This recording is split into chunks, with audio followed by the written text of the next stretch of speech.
Welcome to another edition of Octagons, Circles, and Squares, an NBC Sports podcast covering all the action in the cage, the mat, and the ring. I'm your host, Stephen D'Agostino, and for the next hour or so, we will be chatting about the biggest events in combat sports. One of those events coming up this Saturday, UFC 298 out of Anaheim, California. A stacked card with plenty of big names, and two of those names swing by the show to chat about their respective fights, and Ian Garry and Mackenzie Dern. They'll also help us break down the main event that sees Alexander Volkanovski stepping back in the ring. Next weekend, PFL Champions versus Bellator Champions. One of those champs, Ryan Bader, joins the show to talk about his big fight. But first, when it comes to live sports on Peacock, there is no offseason. Stream nonstop action all year long with Big Ten basketball, Premier League, the PGA Tour, and so much more. See the biggest games, the biggest players, and moments you can't miss live on Peacock. Joined now by Ian, Machado, Garry, undefeated top 10 welterweight with a big scrap on the horizon this Saturday. How's fight week going for you, my friend? Man, everything's been awesome. The energy's been amazing. I've been very, very proud of me and my team this week and the way we've built up this fight and the way we're carrying ourselves through this week. So I'm very excited to go in on Saturday night and get the job done. End of last year ended on a bit of a weird note. Obviously, some noise outside the cage, and then very disappointed that you couldn't fight with that last fight in December. Does this seem like a turning of a new leaf with this year, and the fact that this fight's so early in the year, this could really be a big run in 2024 for you? I mean, the truth is, last year that I wanted to have 4 fights. The last one fell through, but I had 3 fights in 6 months. I was on my way to have 4 fights in 8 months. I'm someone who wants to be active, someone who wants to maintain that competitiveness. I think consistency is so important in a career like MMA. Even from the fight week media obligations and being used to this and being aware of this can be very taunting for some people, and it can kind of get in their head. And the truth is, the more and more you do it, the better you feel at it and the more comfortable you become. So I'm always going to like to stay consistent and stay active. I want to have 4 fights this year, and I want to have it against 4 top 10 guys. I want to beat Jeff Neal. I want to beat Colby Covington, and then give me 1, 2, or 3 in the world and let me earn that world title shot. You mentioned just getting the repetitions in with not just the fights, but like the media blitzes, putting your name out there. And a lot of fighters just aren't really aware of that you seem to be really locked in. Was that something you learned really young, or something you had to develop over the course of your career so far? I'm blessed to be able to talk so well and to be able to have this confidence in this persona that I have. It's never been anything different other than just being 100% me. But when you talk about media training, it's very different to what you actually do in life. It's very different. You have to know what to say, what not to say. You can, and this is where people don't understand it. And it's also very tiring. It's not something that is easy to do. You've got to do interview after interview after interview. People asking the same questions, but in different ways. And you're trying to be interesting by answering it a different way. But I find it fun because the truth is, these people are all talking to me, like yourself, for example, because I'm interested, because I'm doing something cool in my life. And I take that and I love it. Your relationship with Conor McGregor, I'd love to get into that real quick. So the service level comparisons are maybe kind of lazy. Like Irish fighters, good strikers, good personality, but you really kind of lean into that media aspect, and that was something that made Conor so great and still makes him great. Have you ever leaned on him for advice in that mental game, and has he kind of given you any pointers or anything at all that's helped you out thus far? His entire career has helped me out. Everything he did in his rise up helped me out, because I seen the best to ever do it his way and go, I want to be like that guy when I'm older. I like that. I like what he's doing. I like what he's saying. I like the way he's doing it. Let me do that. And then when I met him, I found out that me and him are just very, very, very similar humans with very similar energy. We both chat. The conversations me and him were having at each other, like, it was hilarious. He's such a good energy. He's such an inspiration. I'm very grateful and thankful that he walked the walk before me, because I got to be emotionally invested in a career of one of the greatest athletes I've ever got to see in my lifetime. And now I get to follow in his footsteps in my own way. It's pretty special. Part of those footsteps, McGregor was a very divisive fighter, and again still is. And then he really owned it though, and people love him and talk about him. To your point, like you said, from your perspective, you've also kind of gotten into that where there's a little bit of negativity. You've kind of blocked that out though. You don't pay attention to it. You said you like shut the social media off in a really healthy way. Like, was that something that you had to learn, or was there like a moment where you're like, this is getting too much, and I got to really find a way to block this noise out? There was a specific moment. We had talked about it, we had mentioned it, and we had discussed it from a point of view of my actually protecting the peace of the people that are interested in my career, the people that are interested in coming to my page to see where I'm training in the world, who I'm training with, what I'm doing, where I'm going. I know I'm an interesting person. I know the stuff I do, it's interesting to people. So we discussed it once this negativity started to just reach a point of view of this is all ludicrous. And then it got to the point where we went, right, I can do this action and protect the peace of my friends, my family, my followers, anyone who's on my page. And it was a photo that I was posting about me and my little boy. And I went, if I post this photo with the comments on, I'm going to get comments, all of which are completely untrue, but they're just vile and vicious and horrible, and no one should ever have to hear that. And that was the moment I went, that's it. I don't want that in my life. I don't need that in my life. I don't need to think about that or wake up thinking about that or go to bed thinking about that. If I turn off the comments, we post that photo, we share the love, we share the joy, we share a moment between his father and his son that's pretty cool. And I would hope more fighters in the world could travel the world and bring their families with them, because that is possible. And I just feel like me, my wife, my family, my team, we don't need that negativity in our lives. We don't need it. I don't want it.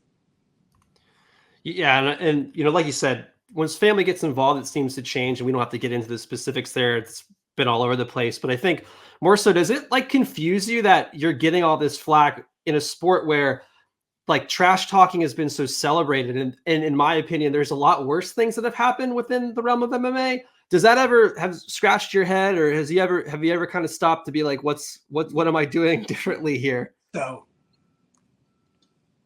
you said it, and I've barely touched on it because I don't want to bring up other people's past or other things that have happened in the UFC. But there's a very long list of things that fighters or people in the UFC have done that is a lot worse than my situation.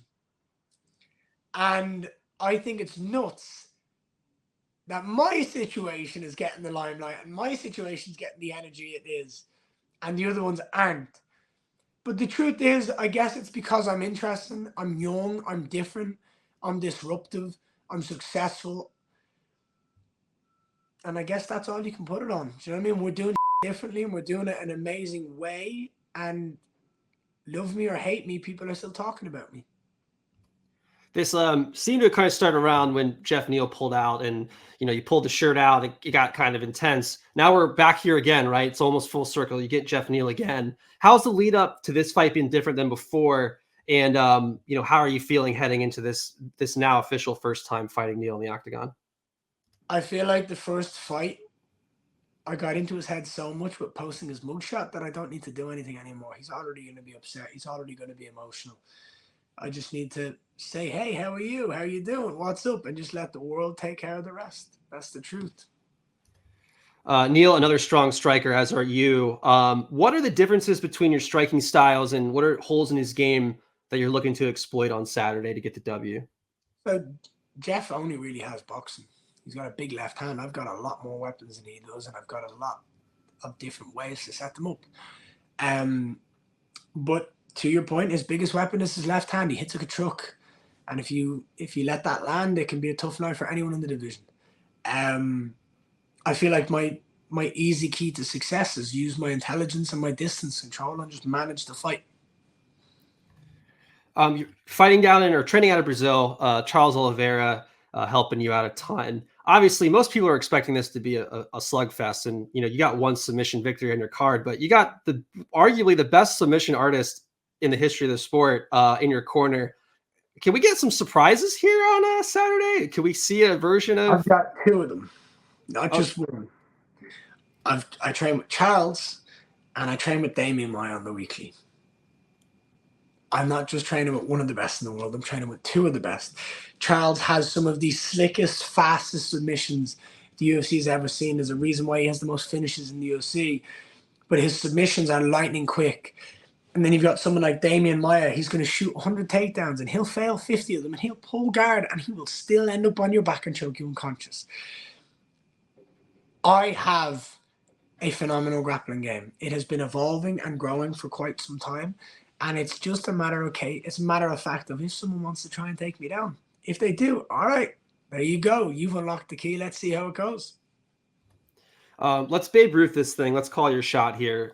So Saturday, how are you predicting the round, the finish? How are you predicting on getting it done against Neil at 298?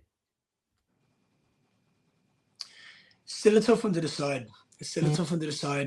I normally decide it after the weigh-ins. When I see his energy, when I see his eyes, when I look at him, I feel like he's been very dead all week in the eyes and he's just not really giving anything away. I feel like he's not really emotionally, he's not really connected to this. I fight with emotion is what makes me so powerful. I feel like it's a matter of time until he just makes mistakes repeatedly. So I feel like the first round he'll come out clean. He'll get sloppier towards the end of the first round. And I think it'll be the end of the first or the end of the second. So maybe minute 4 to 5 in both rounds that I'll take advantage and I'll capitalize. Just a couple more here, and then we'll let you go. I know you're super busy. Let's say you do get your hand raised Saturday.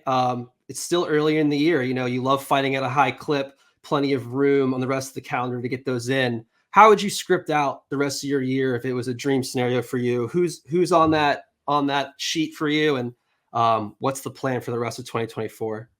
After this fight, I want Colby Covington. I don't want to fight him on the co-main of Conor McGregor and Michael Chandler. I think that would be a fire card. You've got the Irish versus the Americans.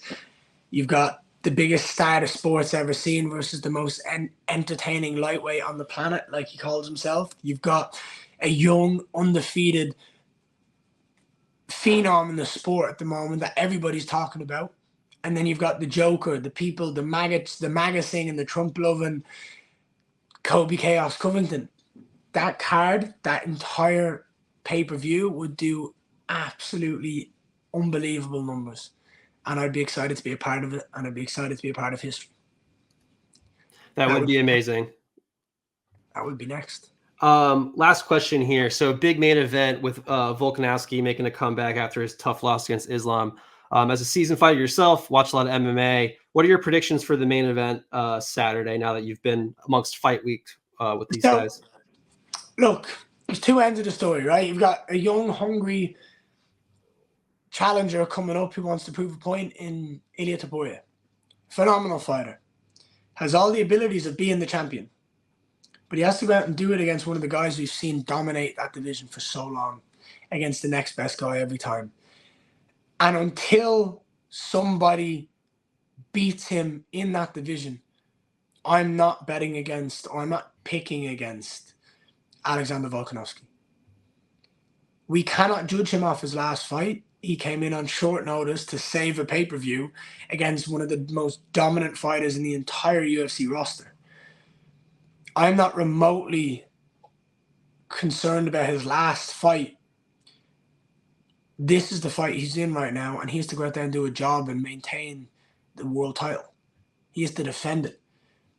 And I genuinely believe that he can. And until he doesn't, I like when I see him get out of the submissions he was in with Brian Ortega, you believe him. When I see him outpace Max Holloway, when I see him outstrike Yair Rodriguez, I'm like, this guy can do it all. I have to see him lose before I ever doubt him again now in his own division and not on a week's notice. Does that make sense? Definitely. Yeah, I mean, the short rest, a lot of people forget, and he should almost get credit for stepping up and taking that call instead of it used against him. So huge card this weekend. You obviously a big part of it. Best of luck, my friend. Any other parting words before we wrap it up here? Everyone get ready to go wild because I'm going to bring out some fireworks on Saturday night. Awesome. Good stuff. And Ian, Machado, Garry, thank you so much. Good luck this weekend. We'll all be watching. Appreciate you. Thank you so much. All the best. Oppenheimer is streaming now on Peacock. The global phenomenon, written and directed by Christopher Nolan, has been nominated for 13 Academy Awards, including Best Picture and Best Director. Stream it now exclusively on Peacock. Joined now by number 7 ranked strawweight Mackenzie Dern on the few days out from UFC 298. How's fight week going? I know you just mentioned before we got started that you're about to cut weight, so I'm sure the fun stuff's about to begin. Yeah, no, I mean, I'm feeling great. I'm talking about the weight cut, but actually, I'm feeling at my best, my best shape. So that definitely gets you a little bit more excited to weight cut because you know it's gonna be a little bit easier because you trained so good for it and you prepared for it. So I'm excited. Super short layoff between this fight and your previous one at the end of last year. What are some of the difficulties with that, but also maybe some benefits? Maybe it's a mental thing where you're just diving right back into a fight after a loss. So what are the pros or cons of a short layoff like this? Yeah, no, I was really happy. In New York, the commission, you can actually, because of the TKO, you can only come back competing, like fighting in 3 months. So the 3 months was February 11th right now. So for me, I wasn't like really expecting to be called for the card in Anaheim, even though I was like, man, I would love to be on the card. It's going to be so sick, and stuff like that. But when I got the call, I was like, yeah, totally. And then I'm like, against you. And then they're like, Amanda Lemos. I'm like, ooh, man, that's a tough one. She's a tough fighter. She just fought for the belt. She has that power. And, she was someone who I knew that one day we would fight because it makes sense, that fight. We both kind of lost to Jessica. I think it was a fight that was going to happen eventually, but I kind of had thought that it was going to be something that I have a full camp for. But since this whole page in my life was turned of this last year, that was pretty crazy. I was actually able to fight more or to train more in these four weeks of training of camp for her than I was in my 2 months against Jessica, So it was really kind of like everything kind of good time, everything just worked out. It's here in my backyard, 10 minutes from my house. And I mean, she's a little bit similar to Jessica, she has that knockout power. I know she has submissions, she has knockouts, she knows how to, win rounds by, strategy and experience. So it's definitely not an easy fight, but I'm really excited to be able to kind of correct the mistakes that I made in my last fight. It's not a completely different style, which already losses, we kind of take a while until we were able to fight again and try and recover that. And then sometimes it's against a totally different style fighter, so you don't really get to correct the mistakes that you made in the last fight. So yeah, I'm getting the opportunity of a lifetime here, and if I win, it's I'm right there again where I want to stay. So yeah, I'm excited. You mentioned, fighting in Anaheim kind of in your backyard, and the juxtaposition between being at MSG, which it's super hectic, it's a lot of pressure, it's a big stage, and now you're fighting in, Disneyland's backyard, your backyard. Does it seem like a little bit more of a lighter mentality? Are you more comfortable, and is that benefiting you all being so close to home? Totally. It's it was a dream come true. I was, of course, not to lose the way I lost at MSG, but it was a dream of mine to fight at MSG. So, I was definitely feeling okay, look how far I came, being a jiu-jitsu girl, fighting, at the biggest arena in the world, not doing jiu-jitsu, but doing a completely new sport, a different sport, learned, everything, fighting a former champion. So I really felt I felt very dream come true, and I'm proud of where I became and where I've come at MSG. But to be here in SoCal, it's just SoCal vibes. It's more of my vibe, my energy. Even just driving to the hotel, it's yeah, these roads. Yeah, I literally basically drive here every single day, and it's just my daughter's here. It's a way more this is where I'm meant to be, and I think that was a big thing I needed to go through of my loss at MSG to kind of put me here at a perfect position and situation at Anaheim. I definitely feel the pressure is more on Amanda in this fight. You mentioned, your daughter being close by. I'm sure a lot of your friends and family. I might have misheard in your press conference, but you said that you're now married. Is that another facet of being close to home with your family now? Yeah. Yeah, Yeah, totally, and for sure. congratulations. Sorry if we missed that. Yeah, but congrats. It's amazing news. Thank you. Yeah, thanks so much. Yeah, he's a fighter too. He'll be making his debut in the UFC pretty soon. So, he's been helping me train and stuff like that. And it's just good to have your dad, your family, husband, the people to support you. It's like, and especially, I mean, you don't have to spend anything. It's just everyone's at home, in the hotel, and we're just all together, and it's like, it's like sunny outside, California, totally SoCal vibes. 2 and 3 in your last 5, and I remember MSG during the pressers you had mentioned a lot of the stuff outside the cage. It was kind of weighing on you. Does it feel like that chapter's passed now and you're in a better spot? And can you kind of feel that, mentally now going into this fight? Yeah, 100%. That page is like totally turned. Thankfully, I'm so grateful that it's a page turn now, and I feel like, I mean, not that was the reason why wins or losses, stuff like that, because we can win or lose. We have the chance of winning and losing every single fight, no matter if it's a perfect camp or if it's a crazy camp. That's always the outcome, or a win or a loss. But it's just it's a different vibe, and it's a different energy when as a fighter that you're able to dedicate yourself.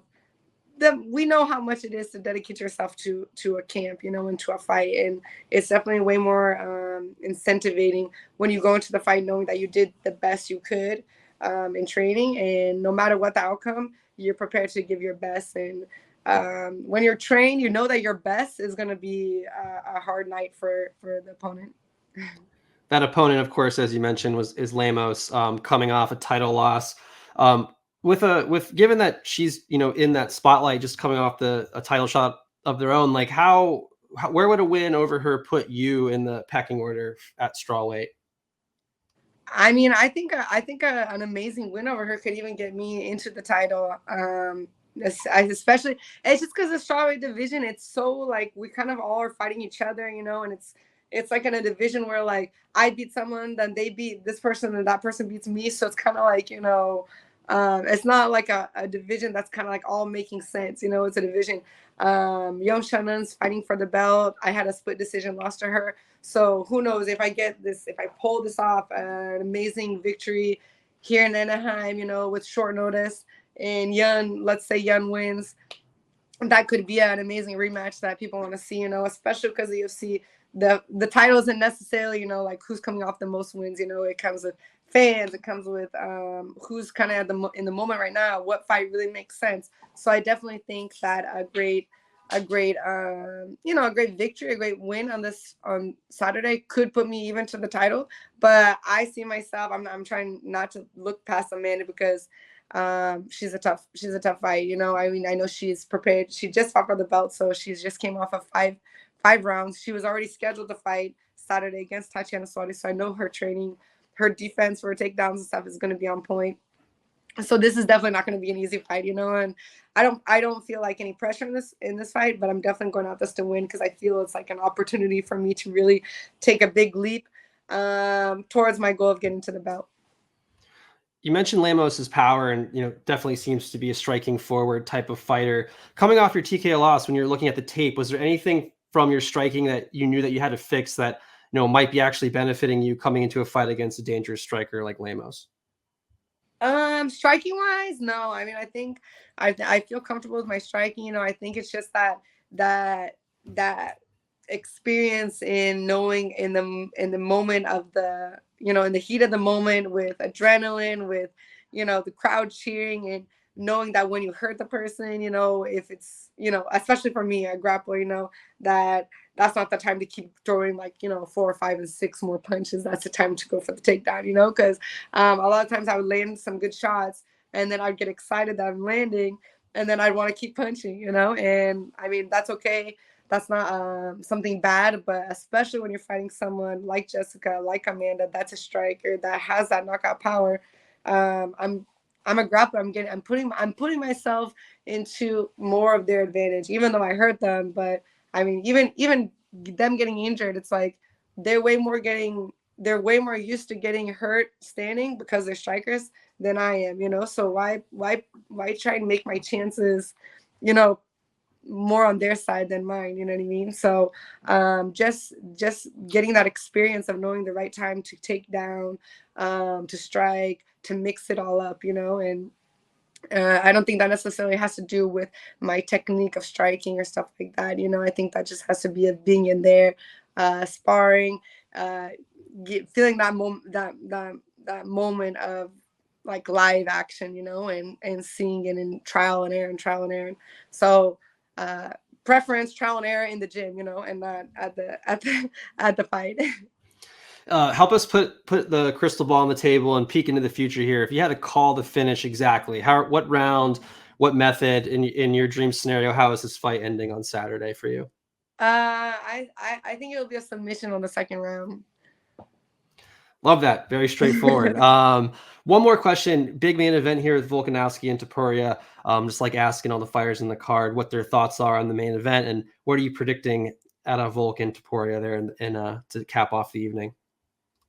Man, I think Alex is gonna win. I mean, I know that Topuria, he's undefeated, so I know it's gonna be a really tough fight. I've seen his boxing, I've seen his striking. He's amazing. His striking. It's just I've seen Alex going through way more hard, like troublesome in the fight. I've seen him get out of, you know, Ortega's triangles. I've seen him bait in battles. I've seen him bait in so many different things that I think he's gonna, even if it is a hard fight, I think I've seen him being tested, you know, and I've never seen Topuria be tested. So I'm gonna say that I think that Alex is gonna win this fight. Mackenzie, thanks so much. Super stacked card, and obviously part of that is your scrap on it as well. So best of luck on Saturday, and we'll all be watching. Thank you very much. Yay, thank you. Peacock original The Traitors is back with an all-new season of strategy, betrayal, and sabotage. 21 celebrity players face thrilling missions and deceptive mind games in the ultimate murder mystery competition. Stream the trailers now, only on Peacock. Joined now by Bellator heavyweight champion Ryan Bader, MMA legend Ryan Bader, winner of 3 fights in a row, huge fight on the horizon in Saudi. But first, Ryan, most important question. Were you able to enjoy the Super Bowl on Sunday with your diet and your weight cut, and hopefully you had some fun on Sunday? Oh, yeah, I'm a heavyweight now, so there's no weight cut, you know. So, yeah, we had fun. I just hung around with the family, really, you know, leave here in a couple of days. So, watched the game, hung out with the family. You know, being a heavyweight's way more fun than cutting down to 205 every camp. So, definitely enjoying that process. How has training and preparing for fights evolved for you over the years? You're 40 years old now. I'm sure a lot's changed since you were first coming out of college and fighting. Just what have you done to maintain this high level of competition despite being in the game for so long? Yeah, you know, coming from a wrestling background, it was train more, train harder, You're tired, go out there some more. You know, we kind of brought that into MMA, and it worked. We were young and all that, but you know, as you get older, as you get more experience, we started getting smarter in our training. You know, it's not always, you know, go harder, you'll feel better. You know, I did realize at a certain point that recovery is important, you know, rest and everything on those lines, you know. And so definitely have trained smarter, you know, and I feel like my longevity and my success in my career comes down to being consistent. You know, I'm not one to take few months off after a fight and not be in the gym. You know, I'm right back in there, so I don't have to start from scratch every time I get a fight and start a training camp, you know. So that's huge. I'm in there obviously developing skills, but I'm staying in shape. And so when a camp rolls around, it's just add a little bit more, you know. And you know, throughout the years too, you know, I don't spar outside of training camps, and in training camps too, we're smart about sparring. And I think that, you know, accumulation has helped with my longevity in my career. If you had to give, you know, that young Ryan Bader some advice, given everything you know now, whether it's training or even maybe something with the mental game or life outside the cage, what advice would you give yourself when you were first starting your journey? Yeah, I think it would be all mental. You know, I've always had the physical attributes and everything, but it would be, you know, just believe in yourself, really, because I always put throughout my career and my young career, I always put people on a pedestal, my opponents. First one was Keith Jardine. I'm like, he just beat Chuck Liddell. I was winning undefeated, but was I, in my mind, was I facing that kind of competition? I didn't know if I belonged at that level, and I went out there and he threw his first couple punches at me and I'm like, oh, I got this, so definitely believe in yourself. And I think that's like across the board with these young MMA fighters, they put these guys that they've seen on TV, on a pedestal. And I just had this conversation with a guy I train with. I told him, like, you are that good, believe in it, and that's the biggest thing. Because sometimes I would kind of question if I belonged or deserved to be at the top, and when I got that out of my mind is when I really started making strides. You talk about, beating Keith Jardine and how that was a big name. You look like now you're beating Fedor twice. You're beating Big Nog, and you're just beating these legends of the sport. And we've arrived here at this wild card, which kind of actually feels like Pride back in the day. It's like champ versus champ, promotion versus promotion. How cool is it to be involved in this giant matchup, which, by the way, I just want to plug, catch it on ESPN Plus on pay-per-view Saturday, February 24th. What does it mean for you to be on this high profile of a card that harkens back to those golden age of MMA? Yeah, I love it.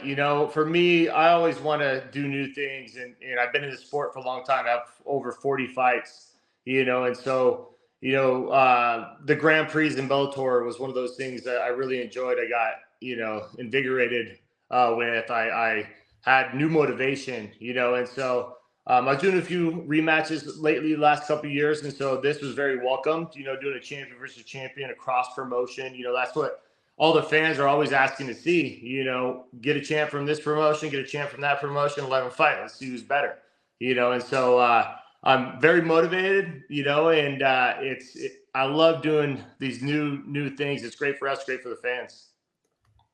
You mentioned great for the fans. And I mean, personally, I think it's great for the sport too. I don't know how you feel about it. That's what I want to ask next. Like back in the early 2000s, it was Pride versus UFC, and Liddell was going over to Japan, and then Rampage was coming over here. And this is probably the closest we've gotten since then, and you're involved in that. Is it good for the sport and the ecosystem of MMA to have these cross-promotional events, and how do we get more of them?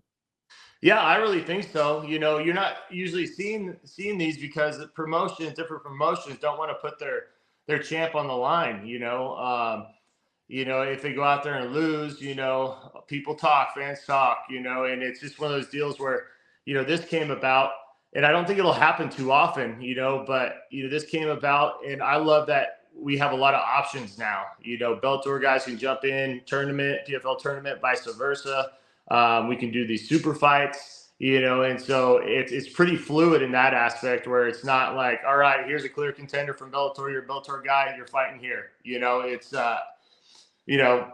fights like Nagano fight and all that, so it's fun for us too, because we never know what's on the horizon. There's a lot more opportunities, and I don't think you're going to see a lot of it outside of what's happening with PFL and Bellator, to be honest.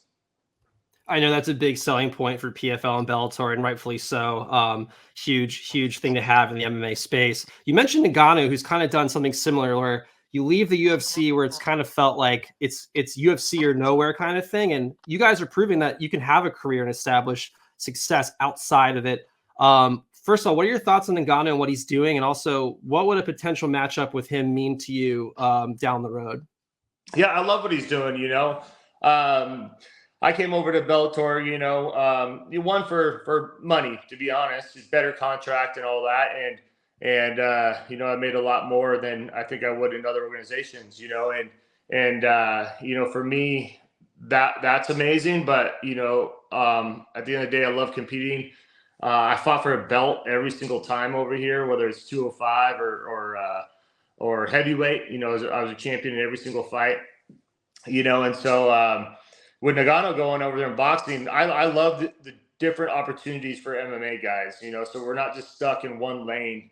In our ability to make a living, make money, and compete where we want to compete. It's getting a little more open where, hey, if you want to go do this boxing deal, even if it's a cheesy one, and like a lot of these celebrity boxing deals. But it's avenues for, fighters to go and make money. And guys that are kind of tailing off of their MMA career, you know, it's another avenue where like, hey, this mixed martial arts training is very difficult. It's hard on the body. I have injuries, this and that. You know, they can take a boxing fight, you know, and make some money, continue their athletic career. So I'm all for it. I'm all for as many opportunities in mixed martial arts as we can get. I think you mentioned in a previous interview that, you know, through Tough and your appearance on Tough, you had spoken to Dana about just since your move and everything, and he was actually super cool about it. Is your guys' relationship still good? And do you think like more fighters might make the jump given like the landscape right now out of the UFC? Yeah, I mean, we're cool. It's not like we talk every day, but, you know, it was good catching up with him. I went up to his office. We had like a 30-minute chat just about anything and everything. Yeah, I just think the landscape in MMA now, you know, there's a lot of options, you know, and, you know, I have, you know, a guy, Sully Colvin, that's coming up, ASU wrestler, good Muay Thai guy, is doing well in MMA. You know, it used to be that UFC is the only viable option, you know. Now I'm like, guys, you got to really think about your career, you know. You know, if you know, go. I was telling him, stay in Bellator, you know, make your money, you know, and you're going to compete against some of the best guys in the world, you know, especially at that weight division, you know. So there's a ton of opportunities, and I think as the sport grows, and there's going to be more and more opportunities for these guys to go out there to make money, you know, to move and go to different organizations. You know, and I feel like it's just going to continue to grow, you know, and now what's going on, you know, with a lot of the Saudis involved, you know, with PFL and all that, and them bringing a lot of combat sports over to Saudi Arabia, you know, that's huge too. I mean, look at golf. Yeah, you mentioned like Live Golf and the impact of the Saudis, and obviously the big bottom line there is a ton of money, so there's no shortage of it to go around, which is great. Let's get back to that Saudi fight, you know, and a huge challenge there. And he and Ferreira, literally a big challenge. The guy's massive. What's the game plan going in here without revealing too much? How's practice been, you know, just given the size difference there between the two of you? Yeah, I mean, he's definitely a huge human, you know. I don't know. I look at this fight, I look at his weaknesses, kind of glaring weaknesses, and they're my absolute strengths. You know, he's not very good on the ground. He doesn't get up. You know, if he gets taken down, he's usually down there that whole round, you know. And then you take it one step further and you look at the guys who he's fighting. You know, he's not fighting D1 wrestlers that are 20-5 or anything like that. You know, he's fighting and getting taken down by these guys who are like 14 and 15, you know. Granted, he's a great fighter and he's fighting tough guys over there, but I just feel like my resume, who I've fought, you know, it's uncomparable, you know. And I brought in some guys, you know, I have a 6'9" guy, jiu-jitsu guy at the gym. I brought in a training partner I usually use for taller guys. You know, I brought Antonio in. He's about 6'6", but he actually was in Henon's camp 2 fights ago. You know, Henon brought him in. I've known him longer. I trained with him longer. You know, he called him everything, told him what was going to happen. Everything was fine. But, you know, I'm getting those looks at those big bodies for sure.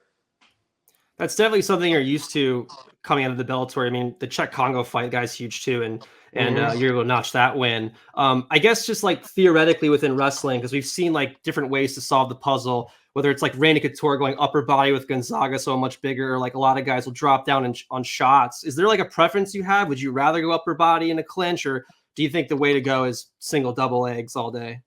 Yeah, you know, I'm not a huge upper body guy. You know, I just feel like it's you know, just for me, I just feel like it's kind of, you know, iffy, especially with big guys like that. You can't really get them on their toes, you know, being 6'9" and all that. You know, I'm going to do what I do all the time. I'm going to blast through. I'm going to do a lot of trips off the cage or single legs. And, you know, I'm very good at once you're on the ground, you're not getting back up, you know. So that's my bread and butter. You know, I live there. I've been doing it since I was 7 years old, you know. So for me, that's kind of home base. And I'm so comfortable there. Once I get a fight down there, you know, it's my world. Everything is just, I don't have to think down there. Other guys are trying to get up, they're trying to get out, they're expending energy. I'm just floating. I've been here a million times. And so I'm going to just kind of, you know, keep doing what I'm doing. One thing that's interesting with wrestlers is that opponents are so worried about the takedown that they get caught with these like nuclear right hands, you know, like Dan Henderson, and you're obviously one of them. Can you speak to that aspect of the fight game? And like, how many times have you caught guys, whether in fights or training, where they're respecting the takedown so much that you all of a sudden look like Muhammad Ali out there? Yeah, I mean, you hit it, nail on the head right there. It's feints and level changes, and a lot of my game is I come in and I level change, and you don't know if I'm coming in with a hook, a right hand, if I'm taking you down, and they have it in the back of their head, hey, I can't get taken down. You do that level change, they think you're coming in for a shot, they drop their hands, they drop their body, center of gravity, and all of a sudden, a nasty hook is hitting you right in the face, and so we see a lot of that, and that's a big part of my game is keeping them guessing. You don't know if I'm gonna, strike. You don't know if I'm gonna take you down, and it all kind of comes from those feints, and keeping people off guard and never able to really set up themselves. I know it's kind of hard to like Babe Ruth this thing. You're going to take the fight wherever it goes. But if you had to call your finish round style in an ideal world, how is this thing ending with your hand getting raised? Yeah, I think it's kind of went through it a lot in my head. I think it's a second round, ground and pound stoppage, to be honest. The way I'm training right now, I've made leaps and bounds on my ground game, even more so than what it was. I've done a lot in this off time on the ground, and I just feel like I can get in there, I can get on top of this dude and get a good position where I can really kind of unleash, and elbows are allowed also. So that's a big thing. So I predict a ground and pound finish. Champ versus champ fight Saturday. We talked about Ngannou and what that would mean for you. At this point in your career, I don't know, is it, probably not 5 years left in the game, but probably certainly a few fights. If you had to write the script in your movie for like the next 3, how's it going down? And is a clash with John Jones somewhere on there as this starts to wind down for you? Man, I don't know about that John Jones one. I've kind of seen some stuff as far as, he's kind of at that point where, I think he just said, depending on how he looks and feels in his next fight, it might be done.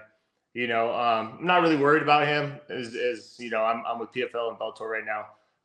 But go out there and win this fight. There's a potential Ngannou fight. If I can go out there and get that one, this year, it'd be amazing.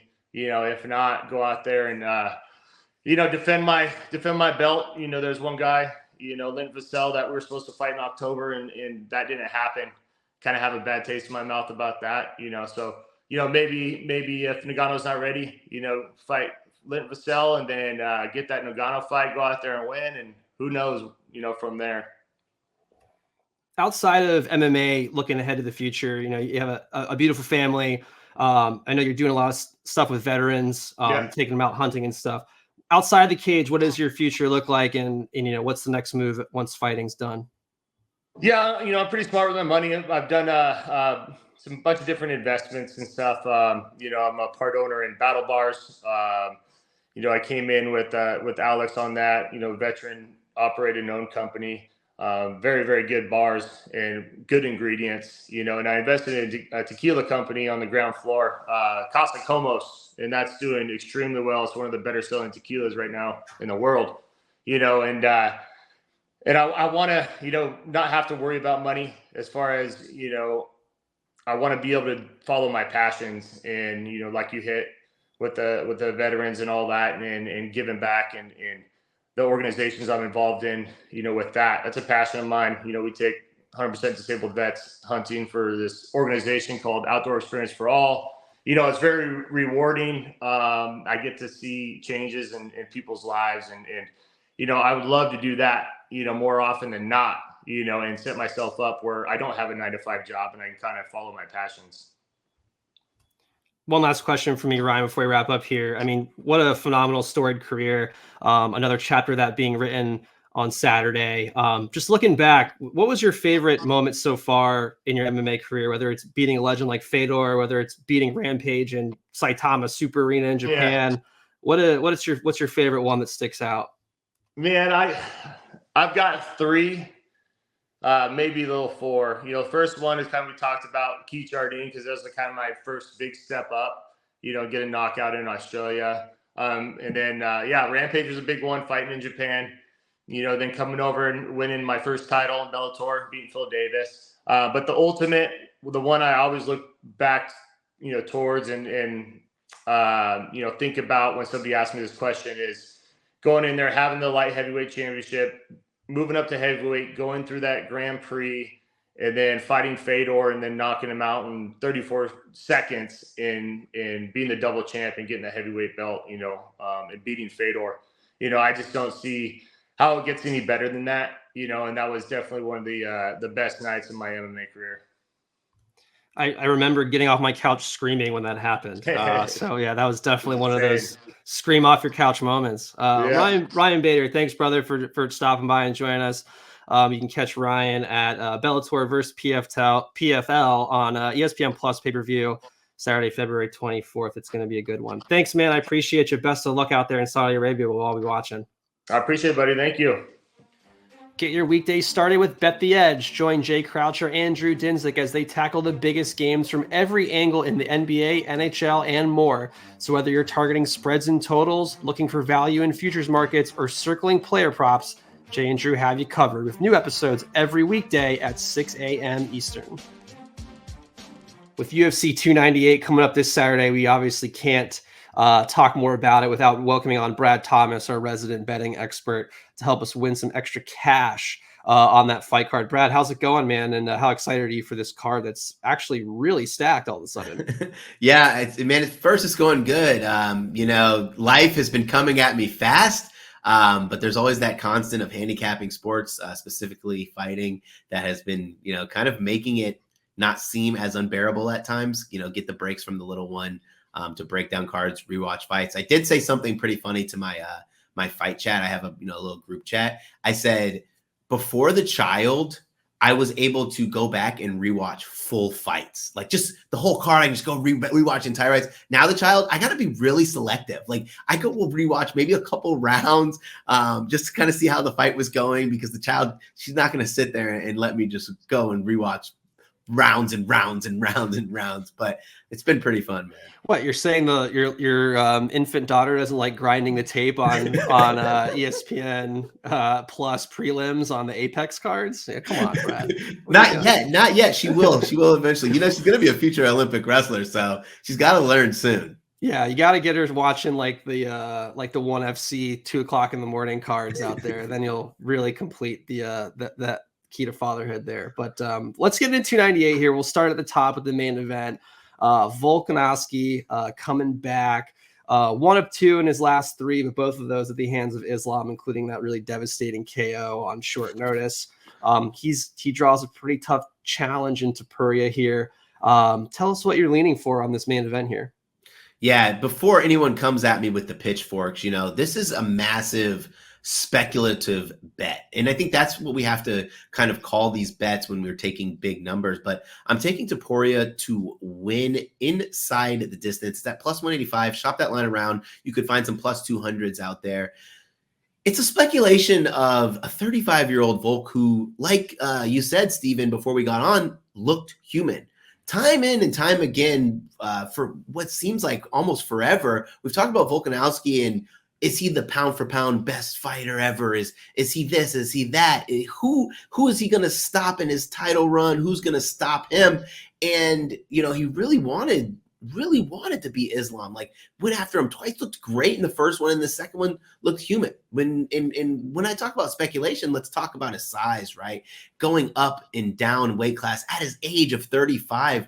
Life's going to catch up with you fast. And I'm a big believer in, most of the fight game obviously is great physical tools and elite athleticism, but almost all of these fighters have great physical tools and elite athleticism. The next caveat or next nugget that we need to make sure a fighter excels in is the mental game. When they become mentally weak or they become mentally distracted or they become mentally changed, that aspect could catch them in the ring. And with Volkanovski, really, mental health is a really important thing. And I appreciate him talking about things that he's gone through. But does that knowledge that we have, does that kind of change the way we perceive him? We have a young fighter in his mid-20s coming in here, and Topuria, who is hungry. a fighter where Volkanovski won't be able to I don't think, just sit there and dissect him. But the reason I didn't take the plus 110, right? If let's say the books have Volkanovski at plus 110, minus 110, minus 120. I think it's an more even fight. So if it's an even fight, we flip a coin, right? But then we start talking about, how do we think Topuria is going to win this match? What is his pathway to victory? Decision? I don't think so, because there's not many people in the UFC who are going to be able to out-strategize, out-fight Volkanovski to a decision. One of the sharpest minds and technical fighters in the UFC. So Topuria's got to, put him out. He's got to knock him out. And I think that at plus 185, it gives us good value on the most likely pathway to victory is winning inside the distance. I think you're pretty spot on with the path to victory there. The one thing that's shocking to me, and you said it, it's not that you're wrong, it's just it's hard to hear it coming into the ears, is like Volkanovski looks human, and we've talked about that, but it happens to everyone, right? Yes. The fact that there was times when books had this fight at almost even money at like minus 110, you're not alone in thinking that. There's a lot of people betting on Volk finally falling off that cliff and maybe seeing the tail end of his career, which happens to every great fighter. So yeah, if you're banking on it here, I think that's a good way to do it, Brad. How about the co-main and Whitaker and Costa? Nice eliminator there at middleweight. Who do you like on this co-main? Man, I'm going to go ahead and take Costa at plus 200. So when I was thinking about this fight, I initially, there was no part of me that was going to take Whitaker initially. And then as we start to dissect the fight, I go, well, if this fight goes the distance, we probably could go to Whitaker. But we have to kind of think that maybe Whitaker's getting, even himself getting long in the tooth. Costa's a big, flashy dude, has a chance to knock him out. We saw what happened in that fight where you and I bet on DDP to defeat Whitaker, and it happened. I think that it can come to fruition in this. I don't have a long explanation because Costa hasn't been knocking out the dudes that we want him to knock out. But if Robert Whitaker is at the tail end of his career against a guy who does have knockout power, why not take the plus 200 for him just to solely win? And I think we got good value there. So nothing crazy long on that one. I just think plus 200 is too good to pass up. Yeah, Whitaker 1-2 in his last 3. Of course, those losses were to DDP and Adesanya. So hard to knock him on that. But to your point, Costa is a mean dude. So at those odds, I like that as well. What about on the rest of the card? Anything on the undercarded prelims that are worth putting some action on? Yeah, I'm going to go and take Mackenzie Dern to win inside the distance at plus 375. I like her to win the fight outright. So if you're kind of scared of that big underdog price of plus 375, plus 115 is totally fine. Another one, man, I hate to say it, but I think this is going to be the retirement fight for Henry Cejudo. And what I'm referencing is Henry Cejudo said himself, it's all or nothing on this fight. If he loses, he is done. Merab's a great high energy, in your face, grind you baller. What I mean by that is constant pressure. Cejudo's wrestling hasn't been looking great. And this is an Olympic gold medalist that we're talking about who hasn't been wrestling great, getting taken down by guys who shouldn't be taking him down. Now we have Merab coming in here. I don't mind. I think we saw some minus 180s around. It's all the way to minus 230. Don't mind it. Lay it. Take the juice. Yeah, I mean, the Cejudo fight's really intriguing. Seeing him lose some of those positions and losing some of those takedown scrambles to Sterling, who great wrestler, but we're not talking Olympic caliber here. Yeah. Someone like Merab, who's like really nasty with grappling, it's worth taking, I think. And then your Dern bet as well. Quick turnaround for her, but sometimes those quick turnaround fights, don't give the fighter time to think or wallow around in that loss. So I think it's the surface, it does seem to be a disadvantage, but mentally a lot of times it could be super helpful. Yeah, I think for Dern, I'm just gonna add one more point to this. I think we faded her in the last card, and I think her having this quick turnaround, she just wants to prove that she's a good fighter, because she got kind of bullied in that fight. As we predicted, pat on the back. I think it was you who predicted that as well. So pat on the back to you there. But this time around, I'm going to take Dern. Yeah. Huge card. It's actually just non-betting aside, but we're all waiting for UFC 300 to kind of fill out here and be this amazing generational card. And yet, both 298 and 299 have just been like stacked all of a sudden. So it's kind of funny that we have these two awesome cards that were spoiling us, and then we're still kind of nervously waiting for 300 to show up. But hopefully the next couple weeks. Until then, we have 298 on Saturday. Big PFL event too next Saturday as well. So nice 2-week stretch here with that PFL versus Bellator card. So Brad, thanks for checking in here and helping us make sense of it, brother. We'll catch you next time. Absolutely. Thanks, dude. That's it for Octagon Circles and Squares. Thank you for joining us for another edition. Please enjoy the fights this weekend, and we will catch you next time.